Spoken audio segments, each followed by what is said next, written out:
हम कोई ऐरों गैरों के बच्चे नहीं हैं जो दूसरों की बातें सुने।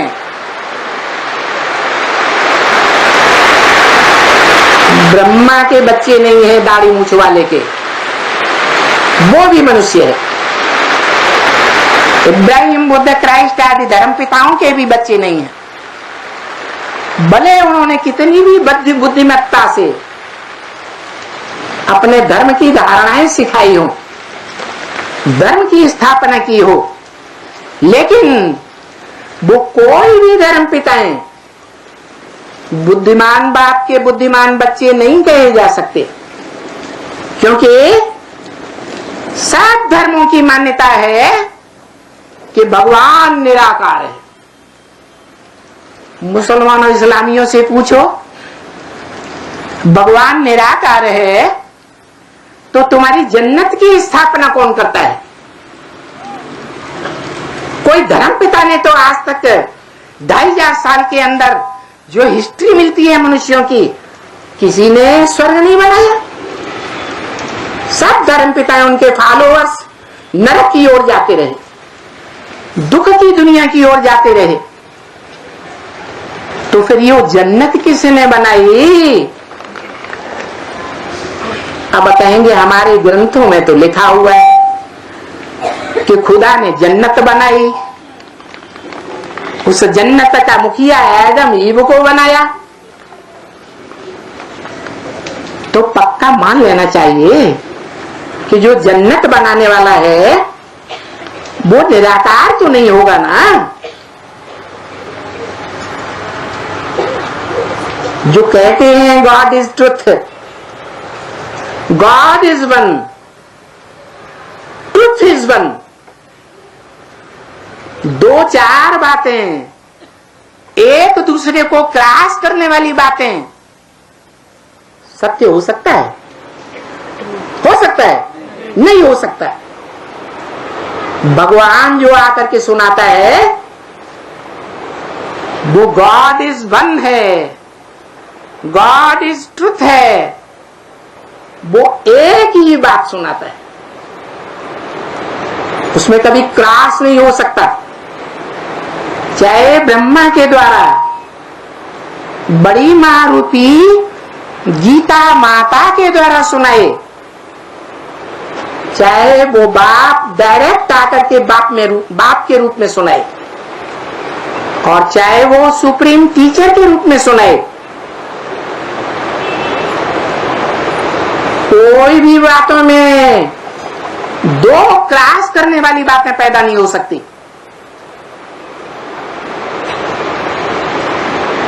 ब्रह्मा के मुख से सुनाया, ब्रह्मा वाली आत्मा गुलजार दादी के मुख से सुनाती है। क्या दोनों की वाणियों में कहीं कोई क्रॉस मिलता है? अव्यक्त वाणी में और शिव की वाणी में कोई क्रॉस करने वाली बात आती है? कभी आई? तो देखो, भगवान जब आता है तो प्रवृत्ति में आता है, बेहद की प्रवृत्ति में आता है, और प्रवृत्ति तो माता पिता की ही होती है। बाप इसलिए कहते हैं कि मेरी बात तो माननी ही चाहिए, लेकिन माता की भी बात माननी चाहिए। तो दुनिया की माताओं के बीच सब माताओं की माता कौन? कौन? जगदम्बा। जगदम्बा में भी जब महाकाली का पार्ट बजाती है जगदम्बा, तो उसमें चंद्रमा के रूप में कौन पार्ट बजाता है? मस्तक में ब्रह्मा। तो साबित होता है कि ब्रह्मा ही मूल आत्मा है जो जगदम्बा के अंदर पार्ट बजाती है। जगदम्बा में सहन शक्ति इतनी नहीं होती है जो माता में होनी चाहिए। होती है?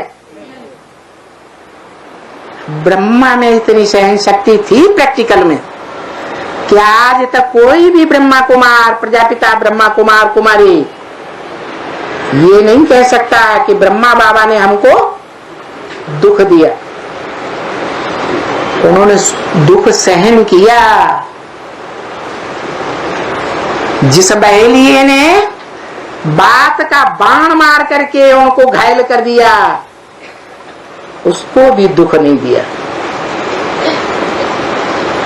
तो बताओ, ऐसे ब्रह्मा की बात माननी चाहिए या नहीं माननी चाहिए? उनका सबसे बड़ा गुण कौन सा? सहन शक्ति। इसलिए बोला मन मना भव, क्या करो? मेरे मन में समा जाओ। मत माने मेरे, मन माने मना, मना माने मन में, भव माने समा जा। अब कहने वाला कौन? कौन? अरे ये कौन कहता है? आत्मा का नाम बताओ। है ब्रह्मा बाबा कहता है। बापट्ठे, अभी बुद्धि देहदारी की तरफ चली गई। ब्रह्मा के अंदर ब्रह्मा कहता है। हाँ, शिव कहता है। तो शिव को मन है अपना, वो सोच विचार करता है। असोचता है या सोचने विचार करने वाला है? असोचता है, उसको तो मन है ही नहीं। तो कैसे कहेगा मत मना भव, मेरे मन में समा जा? अरे तेरे को तो मन ही नहीं है, समा कहां से जाऊं? तो कहता है मैं जिसमें प्रवेश करता हूं उसमें तो मन है। किसमें प्रवेश करता हूं? है?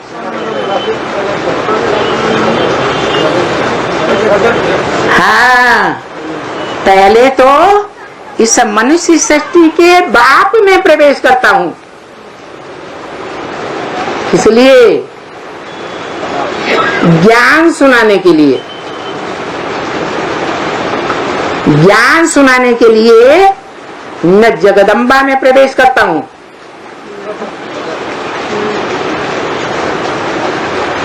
किसमें प्रवेश करता हूं? प्रजापिता में प्रवेश करता हूं, मनुष्य सृष्टि के बाप में। माता में प्रवेश नहीं करता हूं। क्या ब्रह्मा में प्रवेश नहीं किया है? ब्रह्मा नाम क्यों रखा है? अरे काम के आधार पर नाम रखे जाते हैं शास्त्रों में। ब्रह्मा ने काम किया, किसका? बड़ी माँ का, इसलिए नाम रखा ब्रह्मा। परंतु तन किसका था? पुरुष तन था। तो बात साबित नहीं होती अम्मा की, क्योंकि ब्रह्मा की तो पूजा भी नहीं होती।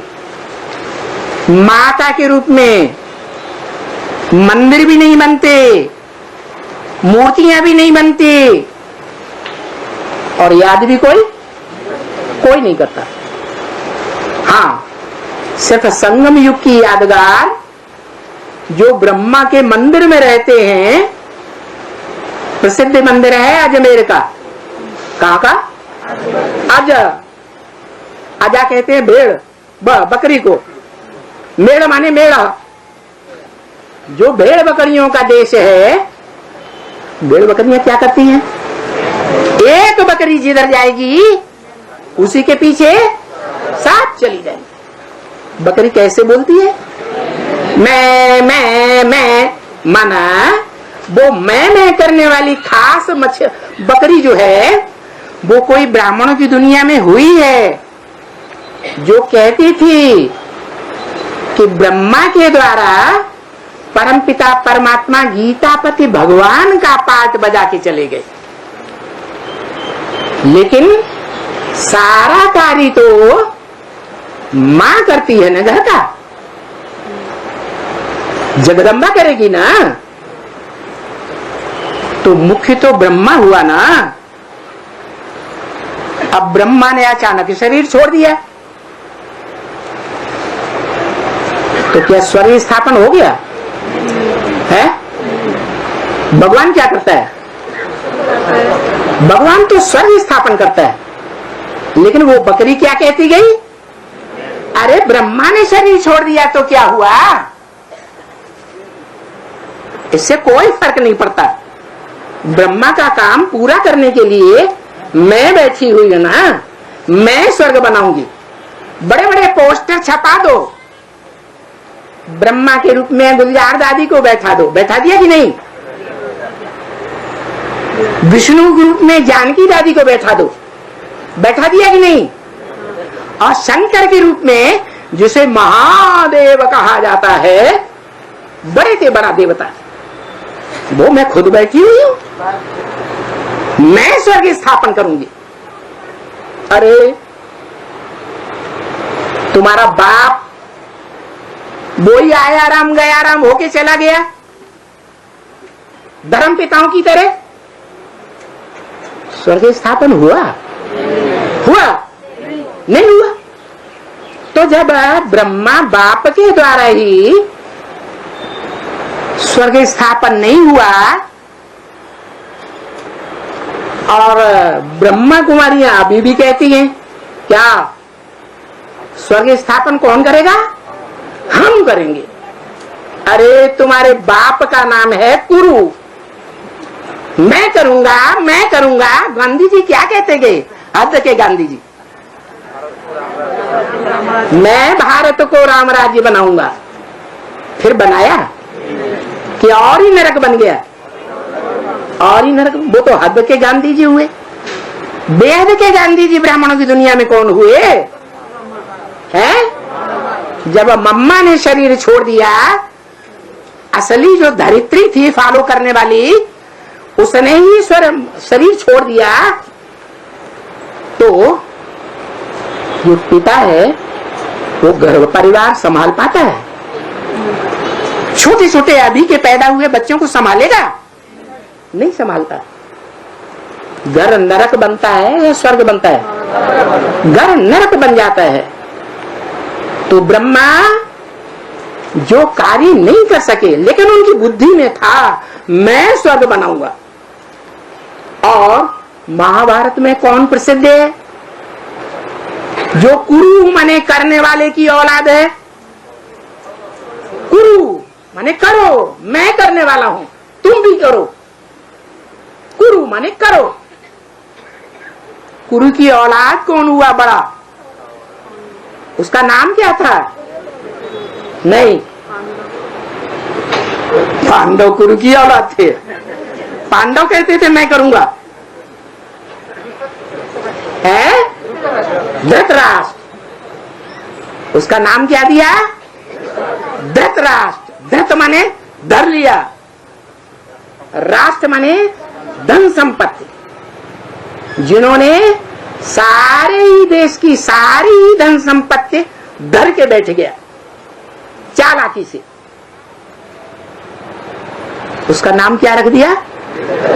धृतराष्ट्र।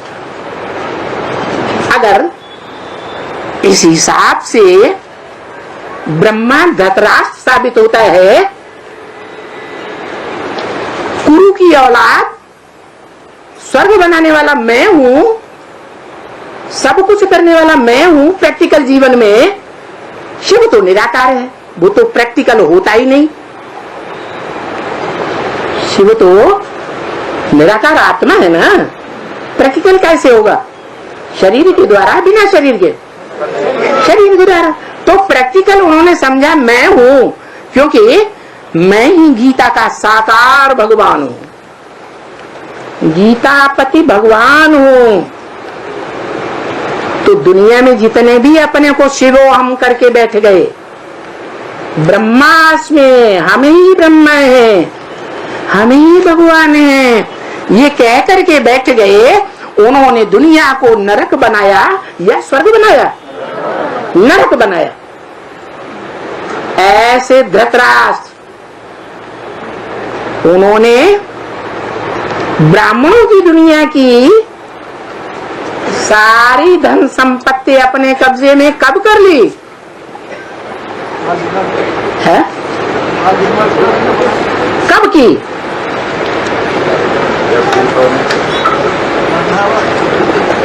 यज्ञ के याद से ही बाबा ने बोला स्थापना के साथ साथ यज्ञ कुंड से विनाश ज्वाला भी प्रज्वलित हुई। जो विनाश ज्वाला प्रज्वलित हुई तो झगड़ा होगा या नहीं? चिंगारी पहले छोटी होती है या बड़ा बवंडर का रूप धारण कर लेती है? पहले तो छोटी होती है। तो सन 36 से ही वो चिंगारी लगी हुई थी। उस चिंगारी ने 41 से 42 तक आते आते बड़ा रूप धारण कर लिया। यज्ञ के अंदर से विरोधाभास इतना बड़ा शुरू हुआ कि धोबी घाट की बात को लेकर के बड़ा बवंडर शुरू हो गया। धोबी घाट क्या होता है? धोबी घाट पर क्या किया जाता है? कपड़े कौन से? शरीर रूपी वस्त्र। वो शरीर रूपी वस्त्र है, धोबी धोता है। धोबी घाट पर पहले घर में डाल के धोता है, फिर कहां ले जाता है? धोबी घाट तक ले जाता है। तो सन 41-42 तक और जब तक प्रजापिता ने शरीर छोड़ा तब तक भी आम और खास रूप से ब्रह्मा की गोद में पलने वाले जो भी ब्राह्मण बच्चे हैं उनके शरीर रूपी वस्त्र बड़े से बड़े धोबी ने, जिसे बेहद का धोबी कहा जाए या हद का, धोए। लेकिन जिनके कपड़े धोए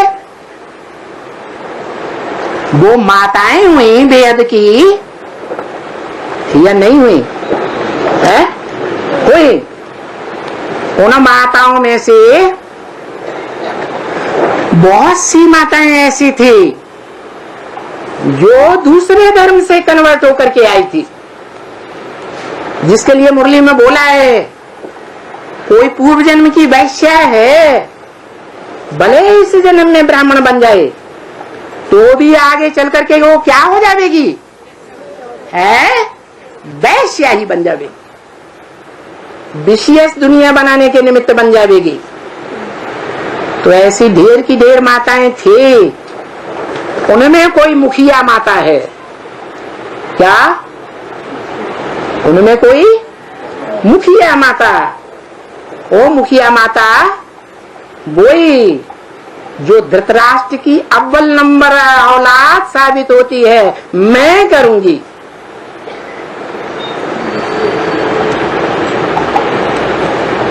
क्या करूंगी? क्या करूंगी? स्वर्ग स्थापन मैं करूंगी। कैसे बन गई?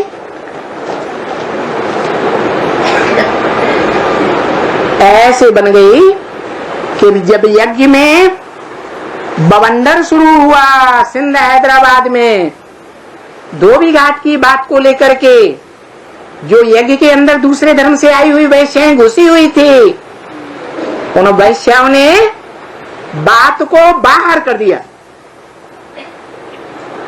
कोई माता अपने पति की इंद्रियों के संबंध की बातों को बाहर की दुनिया में बोलना शुरू कर दे तो उस माता को क्या कहेंगे? वैश्या कहेंगे या सदवा कहेंगे? क्या कहते हैं? वैश्या कहेंगे। बेवफा कहेंगे या वफादार कहेंगे? बेवफा कहेंगे। ऐसी बेवफा नंबरवार माताओं ने सिंध हैदराबाद के बड़े बड़े साहूकारों के बीच जहां से वो आई थी बड़े बड़े साहूकारों की बहू बेटियां बनकर के आई थी यज्ञ के याद में। वहां जाकर के उन्होंने विस्फोट कर दिया और सिंध हैदराबाद के जो बड़े बड़े लोग थे वो विरोधी बन गए। एक बड़ा बवंडर शुरू हुआ। उस बवंडर के शुरू होते ही यज्ञ से पहले कौन भागा है? विश्वेश्वर भाऊ नहीं भागे। जो बात मालूम नहीं हुआ करे नहीं बोला करो। विश्वेश्वर भाऊ ने तो यज्ञ में शरीर छोड़ा है 1967 में। कौन भागा? ब्रह्मा बाबा भागे। एकदम भाग करके अज्ञात स्थान में जाके बैठ गए। कोई ब्रह्मा कुमार कुमारी को पता नहीं चला कहां गए। तो धर्म पिताएं तो होते ही हैं सब सन्यासी। प्रवृत्ति मार्ग को निभाने वाले नहीं होते हैं। एक शादी करेंगे, दूसरी करेंगे, तीसरी करेंगे, चौथी करेंगे। ये प्रवृत्ति मार्ग को निभाना हुआ क्या है कि प्रवृत्ति मार्ग को तोड़ना हुआ? अरे बाप तो 16,000 भी रखता है। यज्ञ के आदि में ही आवाज निकली थी, अमेरिका तक आवाज पहुंची, अखबार में बात निकली कि इंडिया का एक जौहरी कहता है कि मुझे 400 मिल गई हैं रानियां और मुझे 16,000 रानियां चाहिए। और भागवत में कितना लाइन है? 16,000 के भागने का गायन है। भागने की मुख्य बात होने के कारण उस ग्रंथ का नाम पड़ा भागवत। तो देखो भगवान वेद की प्रवृत्ति वाला है, तो भी जिसको एक बार अपनाता है, सरेंडर करता है, क्या उनको धक्का देके भगाता है? अभी तक किसी को भगाया नहीं। अपने आप भाग जाते हैं, वो बात अलग है। तो देखो भगवान में और इन ब्रह्मा इब्राहिम जैसे धर्म पिताओं में कितना वास्ट अंतर है। इस अंतर के कारण ही वो स्वर्ग का रचयिता भगवान कहा जाता है। वसुदैव कुटुंबकम बनाता है। जिसके घर रूपी मंदिर की यादगार शिवालय है, जहां एक की पूजा होती है। आने वाले भक्त भी एक की पूजा करते हैं या अनेकों की पूजा करते हैं? एक की पूजा करते हैं। आदि से हिस्ट्री चली आ रही है। तो देखो भगवान आकर के शिवालय बनाता है। वसुदैव कुटुंबकम माने सारी वसुधा कुटुंब बन जाती है। सारी पृथ्वी भले छोटा रूप है, स्वर्ग में एक कुटुंब बनती है। जिस कुटुंब में एक मुखिया, एक भाषा, एक धर्म, एक राज्य, एक ही राजा होता है और उसकी निशानी भारतवर्ष में ही आज देखी जाती है। लेकिन वो परिवार प्रायः लोप हैं।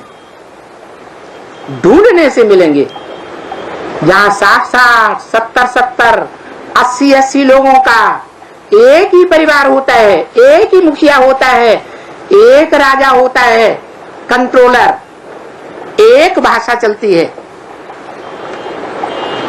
एक मत होता है।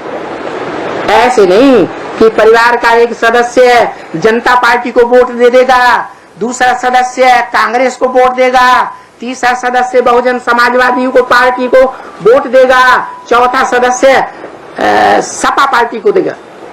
नहीं, जिस तरफ एक चलेगा उसी को फॉलो करेंगे, मुखिया को फॉलो करेंगे। तो ऐसी दुनिया बनाने वाला जो भगवान है, वो भगवान बोलते हैं कि मैं तुमको शिवालय का मालिक बनाता हूं, विश्व का मालिक बनाता हूं।